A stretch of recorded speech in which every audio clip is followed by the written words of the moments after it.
बहुत समय पहले की बात है। पहाड़ों की चोटी में बसा एक गांव था जिसका नाम बर्फपुर था। यहाँ हर साल कड़ाके की ठंड पड़ती थी।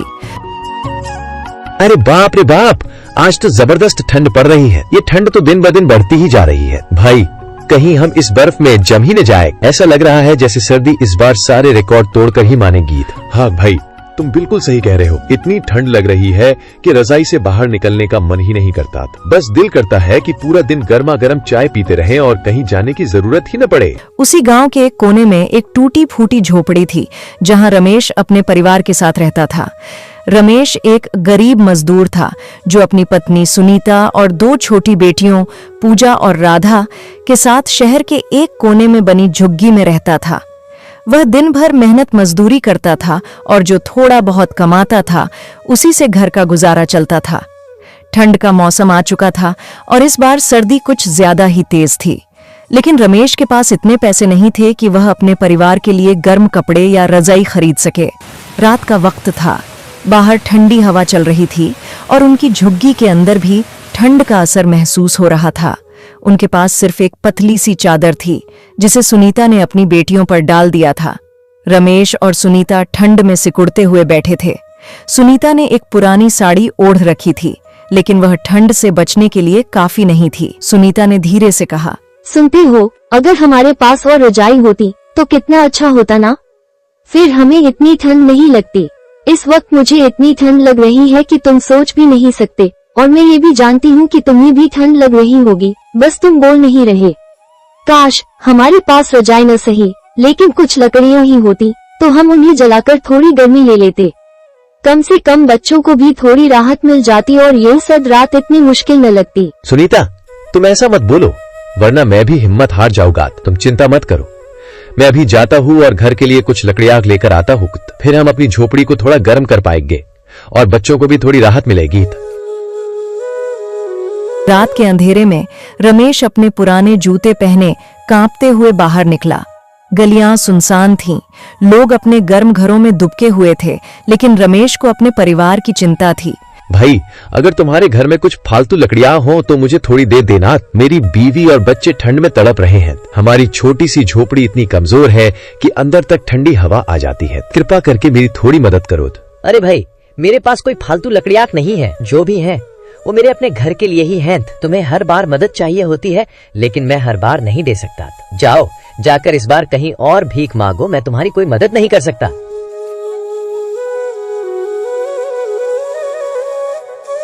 वह इधर उधर देखता रहा, लेकिन उसे जलाने लायक कुछ नहीं मिला।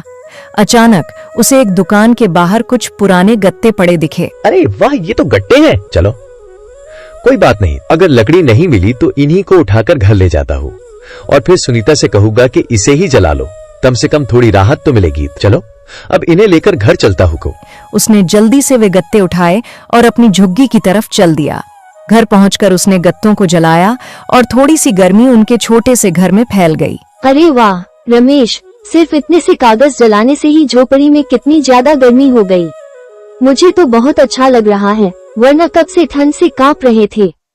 ठंड के कारण सिर में भी दर्द होने लगा था, लेकिन अब थोड़ी राहत मिली है। हाँ, तुम सही कह रही हो, सिर्फ कागज से ही इतनी अच्छी गर्मी मिल गई। काश हमारे पास लकड़ियाँ होती तो आग थोड़ी देर और जलती और हमें ज्यादा राहत मिलती। ठंड बहुत तेज है, लेकिन जितना भी मिला है वही हमारे लिए बहुत है। अब बस किसी तरह ये रात आराम से कट जाए। पूजा और राधा ने राहत की सांस ली, लेकिन यह सिर्फ कुछ समय की राहत थी।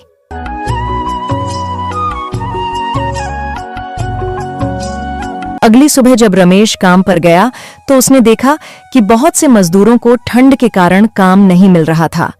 ठंड के दिनों में उसका काम और भी कम हो गया था और पैसे की कमी बढ़ती जा रही थी। दिन भर कोशिश करने के बाद भी उसे कोई काम नहीं मिला। थका हारा वह घर लौटा और देखा कि सुनीता भी परेशान थी। उनके पास खाने के लिए सिर्फ थोड़ा सा आटा बचा था। उसने सूखी रोटी बनाई और सबने थोड़ा थोड़ा खाकर काम चलाया। सुनीता, हम तो 4 लोग हैं, लेकिन हमारे पास सिर्फ 3 ही रोटियां हैं। अब क्या करें? किसे कम खाना पड़ेगा और किसे भूखा सोना होगा। बच्चों को तो भूखा नहीं सुला सकते, लेकिन अगर हम में से कोई एक भी कम खाएगा तो भूख कैसे सह पाएगा। काश हमारे पास थोड़ी और रोटियां होती तो सबका पेट भर जाता और कोई भूखा न रहता। आप और बच्चे खा लीजिए, मुझे वैसे भी भूख नहीं है। माँ के लिए तो वैसे भी सबसे बड़ी तसल्ली यही होती है कि उसके बच्चे पेट भरकर सोए। मैं ठीक हूँ, मुझे भूख महसूस नहीं हो रही।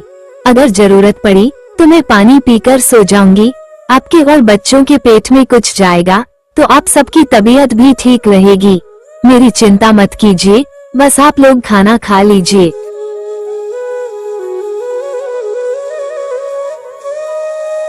रात फिर से आ गई। ठंड और बढ़ गई थी। पूजा ठंड से कांप रही थी। रमेश को समझ नहीं आ रहा था कि वह क्या करे। उसके पास न तो कोई कंबल था, न ही कोई और साधन। तभी उसे याद आया कि पास की कॉलोनी में एक साहूकार रहता था जो पुराने कपड़े दान करता था। अगली सुबह रमेश हिम्मत जुटाकर साहूकार के घर गया।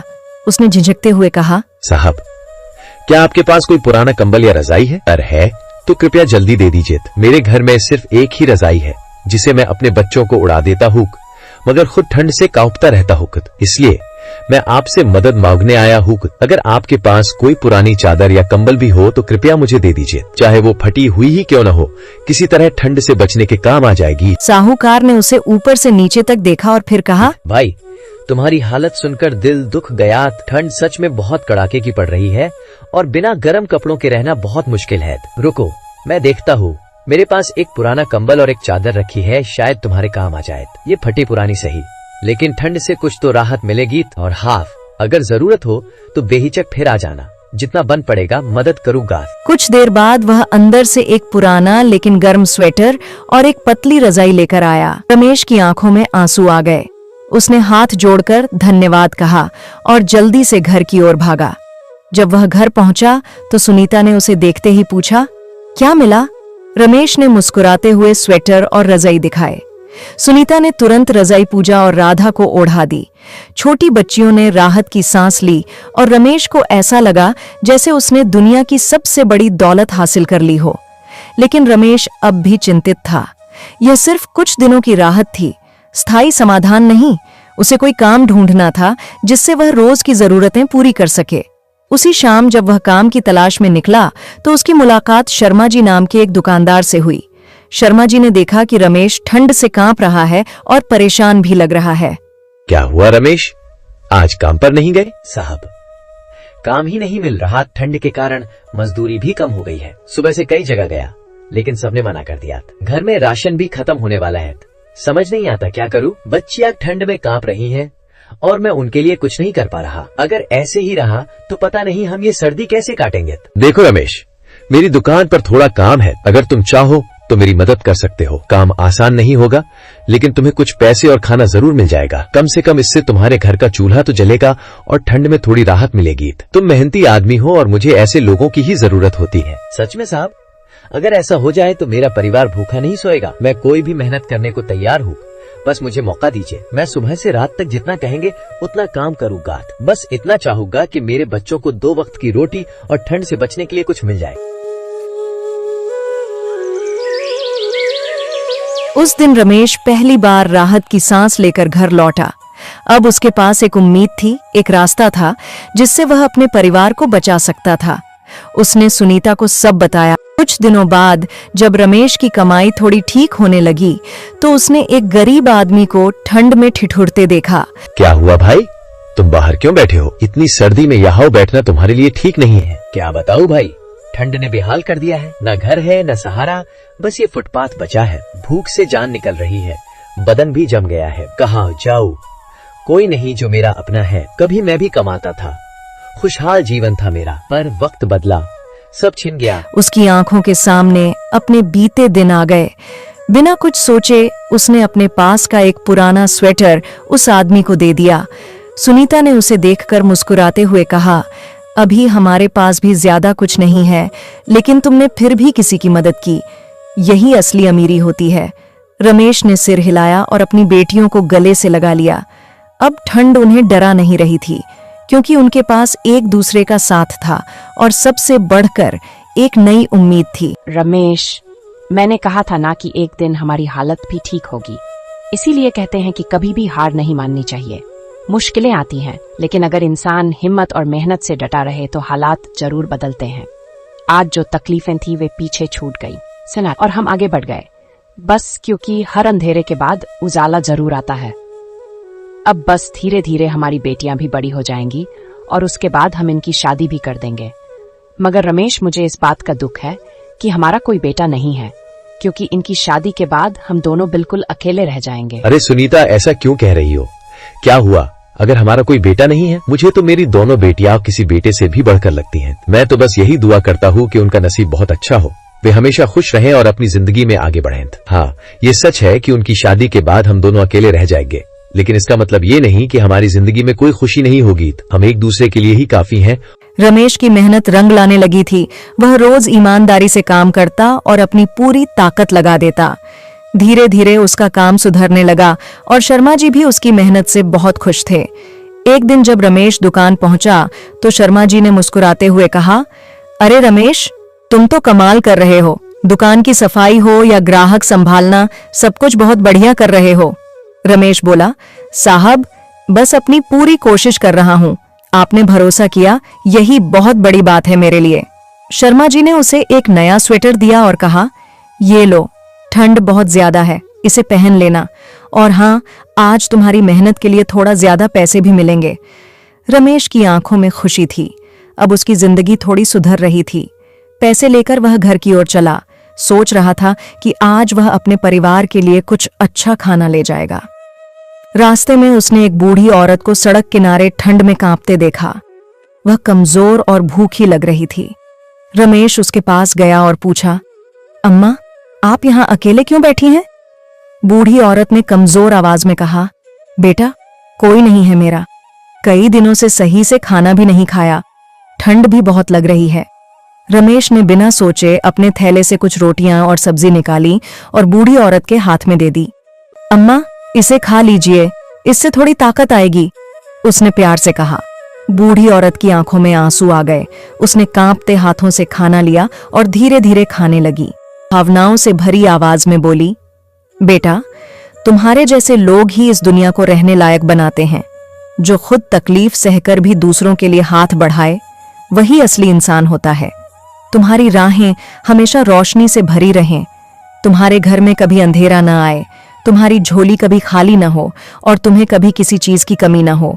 जो खुशी तुमने आज मुझे दी है, वही खुशी हर कदम पर तुम्हें मिलती रहे। रमेश मुस्कुराया और फिर अपने रास्ते चल पड़ा। घर पहुंचकर उसने सुनीता को सब बताया।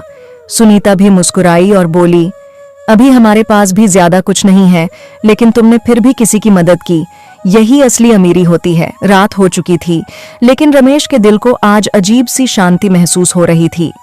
उसने अपनी बेटियों को प्यार से सुलाया और सुनीता के पास बैठकर बोला, अब हालात पहले जैसे नहीं रहे, काम भी मिल गया है और धीरे धीरे चीजें बेहतर हो रही हैं। सुनीता ने हल्की मुस्कान के साथ कहा, हाँ, लेकिन असली खुशी तो इस बात की है कि हम मुश्किलों के बावजूद इंसानियत नहीं भूले। आज तुमने जिस बूढ़ी अम्मा की मदद की, वो हमें ये सिखाती है कि जब हमारे पास थोड़ा भी हो, तब भी हमें बांटने का जज्बा रखना चाहिए।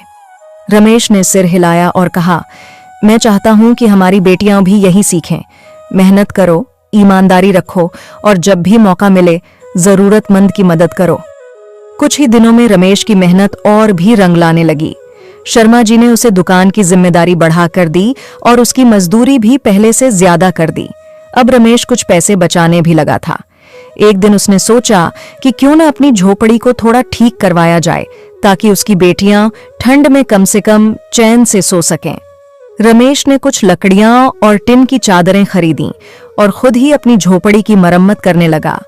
गांव के कुछ लोगों ने जब यह देखा तो उन्होंने भी उसकी मदद की। कुछ ही दिनों में रमेश का छोटा सा घर पहले से बेहतर हो गया। अब ठंडी हवाएं अंदर नहीं आती थीं और घर में गर्माहट बनी रहती थी।